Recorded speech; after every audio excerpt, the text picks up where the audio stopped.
bila nak berdiri, angkat kaki operation, tekan tongkat, guna kaki baik, berdiri. Bila dah berdiri, ambil tongkat bahagian dalam, bawa dekat sebelah kanan, letak bawah armpit, letak bawah armpit. Berdiri tegak. Make sure bahu tak terangkat. Kepala tongkat and you punya armpit ni, 2 jari boleh masuk. Jangan sampai ditekan. Kalau ditekan atau macam ni, that means your height tu tak suitable lah. So make sure bila you berdiri straight, bahu tak terangkat, and then tongkat dengan you punya kaki ni, you punya ketiak ni 2 jari. And then kaki operation ni boleh pijak, tapi jangan pijak banyak sangat lah.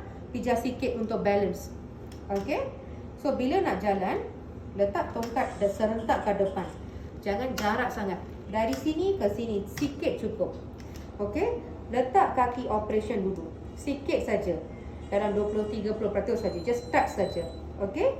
And then guna tangan, tekan tongkat, bawa kaki baik.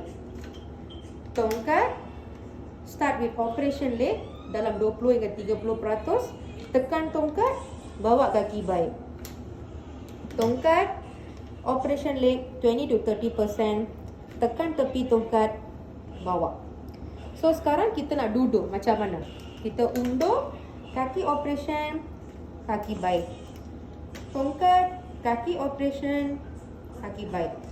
Tongkat, kaki operation, kaki baik. Sampai kaki baik ni rasa tempat duduk. Kat mana-mana. Bed ke, tandas ke, chair. Lepas dah rasa, jangan duduk dulu. Ambil tongkat, bawa sebelah kiri. Remove the armpit, angkat kaki, duduk. Itu saja.